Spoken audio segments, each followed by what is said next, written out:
오늘 말씀은 에베소서 5장 28절에서 30절입니다. 이와 같이 남편들도 자기 아내 사랑하기를 자기 자신과 같이 할지니 자기 아내 사랑하는 자는 자기를 사랑하는 것이라. 누구든지 언제나 자기 육체를 미워하지 않고 오직 양육하여 보호하기를 그리스도께서 교회에게 함과 같이 하나니 우리는 그 몸의 지체임이라. 아멘. 부부는 한 몸이다라는 제목으로 은혜를 나누고자 합니다. 사랑하는 성도 여러분, 오늘날 결혼은 종종 계약처럼 이해되기도 합니다.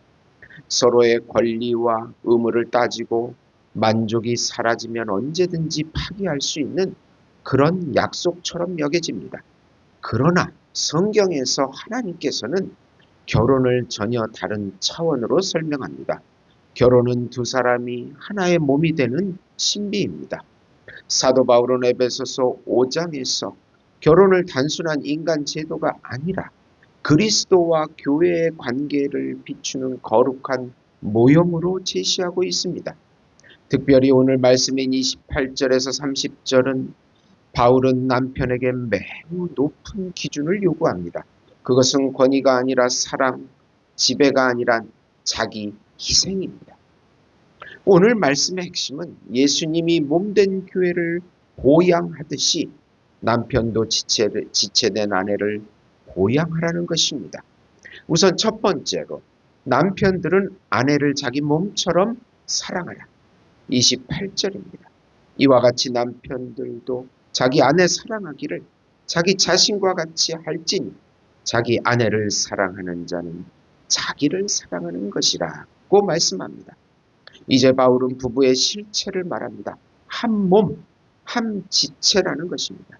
남편들이 아내를 사랑하는 것은 자기 자신을 사랑하는 것입니다. 한 몸이기 때문입니다. 자기 몸을 사랑하지 않는 사람은 아무도 없습니다. 십계명에서도 내 이웃을 내 몸과 같이 사랑하라고 합니다. 사실 가장 가까운 이웃은 바로 같이 사는 아내입니다. 아내의 육체적 욕구를 정신적 욕구, 영적인 욕구까지 다 채워주어야 할 책임이 있습니다. 자기의 욕구를 채워주듯이 아내의 욕구를 채워주어야 합니다. 그러기에 남편은 희생과 헌신이 절대적으로 필요합니다. 그러기에 아내는 그 막강한 책임을 진 남편 앞에 순종하라고 하나님께서 말씀하십니다. 가정이 무너지고 있는 이 시대에 우리는 더욱 가정을 지키려는 영적인 싸움을 게으르게 해서는 안 됩니다. 지금은 여성 인권 시대가 되어 남편이 설 자리가 없기에 기독교인 아내는 남편을 더욱 존경하고 사기를 세워주어야 하는 것입니다. 바울은 오늘 말씀에서 가능하면 사랑하라고 말하지 않습니다. 이와 같이라는 표현이 나오는데 앞선 말씀, 곧 그리스도께서 교회를 사랑하신 방식을 가리키고 있습니다. 아내의 사랑은 선택이 아니라 필연입니다. 남편의 아내 사랑은 감정의 문제가 아니고 신분과 존재의 문제입니다. 아내는 남이 아니라 자기 몸이기 때문입니다. 이러므로 남자가 부모를 떠나 그의 아내와 합하여 둘이 한 몸을 이룰지로다. 사람은 자기 몸을 해치지 않습니다. 배고픔은 먹이고 아픔은 돌보고 위험하면 보호합니다. 바울은 이 너무나 당연한 사실을 결혼에 적용하고 있습니다. 어떤 남편이 이렇게 말했습니다. 나는 나 자신에게는 관대하고 아내에게는 엄격했습니다. 그 가정은 결국 깨어졌습니다. 왜냐하면 성경이 말하는 결혼의 원리를 거스르고 있었기 때문입니다. 아내를 사랑하지 않는 남편은 결국 자기 자신을 해치는 것입니다. 반대로 아내를 존귀 여기고 사랑하는 남편은 자기 삶 전체를 살리는 길을 걷고 있는 것입니다. 두 번째로 그리스도께서 교회를 보양하듯이 아내를 보양하라. 29절입니다. 이는 누구든지 언제나 자기 육체를 미워하지 않고 오직 양육하여 보호하기를 그리스도께서 교회에게 함과 같으니라. 우리는 누구나 자기 육체를 미워하지 않습니다. 아프면 약을 먹이고 배고프면 음식을 주어야 합니다. 사랑하기 때문입니다. 내 몸이 아픈데 더 아프라고 하는 사람은 없습니다. 그렇게 아내를 보호하고 양육하라고 합니다. 즉 보호해준다는 말은 지켜준다는 의미입니다. 양육은 육체적, 영적으로 성숙하게 자라도록 해준다는 의미입니다. 아내의 성숙은 바로 남편에게 달려 있습니다. 그렇게 예수님께서도 교회를 위해 보양하십니다. 예수님의 십자가의 피로 죄사함을 주시고 신부인 우리를 창조해 주셨습니다. 그리고 이 땅에 필요한 모든 것을 주시고 또 은혜와 은사를 주셔서 교회를 양육하십니다. 머리 대신 예수님께서 자라도록 끝까지 책임을 지십니다. 그렇게 남편들도 보양하라는 의미입니다. 정말 막강하고 엄중한 책임입니다. 좀 더 구체적으로 보면 양육하다, 이 보호와 보양이라는 말은 지속적인 책임입니다. 양육하다, 보호하다는 말은 단발적인 행동이 아니라 지속적인 돌봄을 의미합니다. 남편은 아내의 육체적 필요뿐 아니라 정서적이고 영적인 필요까지 돌볼 책임이 있습니다. 그리스도께서 교회를 어떻게 대하십니까? 말씀으로 양육하십니다. 은혜로 회복시키십니다. 연약함을 품으십니다. 이 모습이 바로 남편의 모델입니다. 그리스도의 보양은 값싼 친절이 아니었습니다. 자기 자신을 주신 것입니다. 아이를 키우는 어머니는 밤잠을 포기합니다. 그 희생이 아이를 자라게 합니다. 마찬가지로 남편의 희생 없는 사랑은 아내를 세우지 못합니다. 아내는 말보다도 삶으로 표현된 사랑 안에서 안정과 기쁨을 누리는 것입니다. 세 번째로 예수님의 신부는 바로 교회요, 몸의 지체입니다. 우리 모두 예수님과 연합되어 있는 몸이요 지체입니다. 즉 예수님의 신부인 교회입니다. 참으로 신비합니다. 예수님과 함께 우리는 십자가에서 죽고 예수님과 함께 부활했습니다.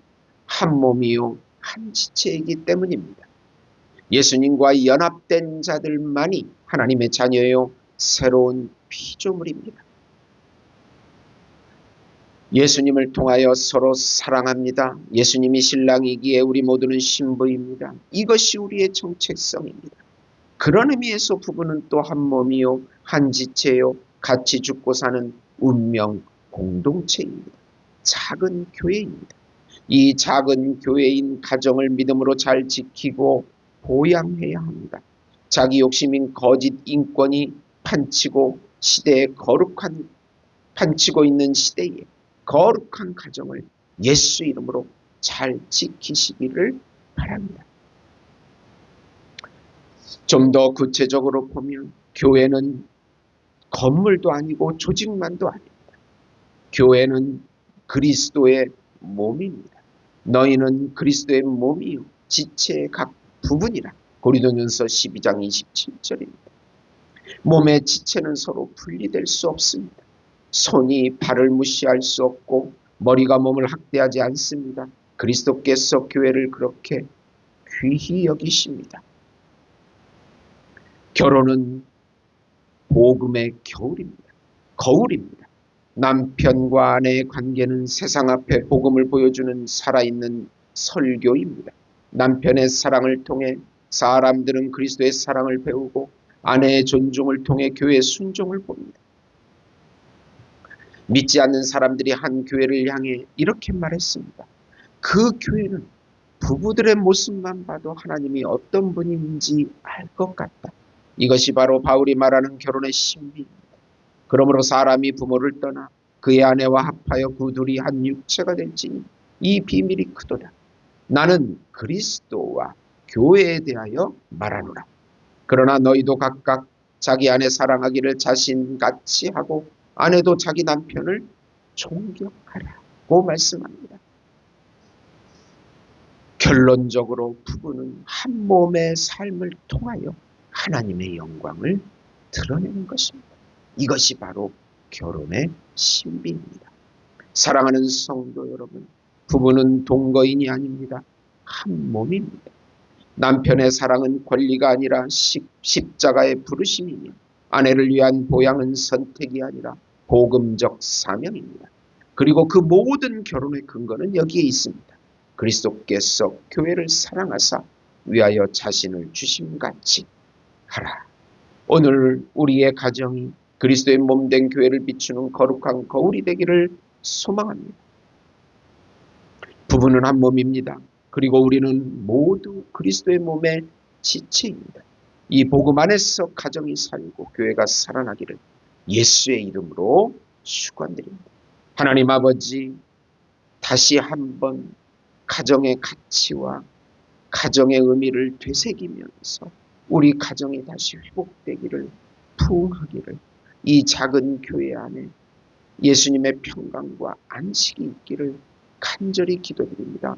하나님 아버지, 민족을 불쌍히 여겨주시고 가정이 깨지고 1인 가구가 늘어가고 있는 가운데 하나님께서 깨닫게 해주셔서 회복되게 인도해 주시고 더 나아가 남북이 통일이 되어 전 세계에 복음 전하는 귀한 민족 되게 축복해 주시옵소서. 예수님의 이름으로 기도드립니다. 아멘.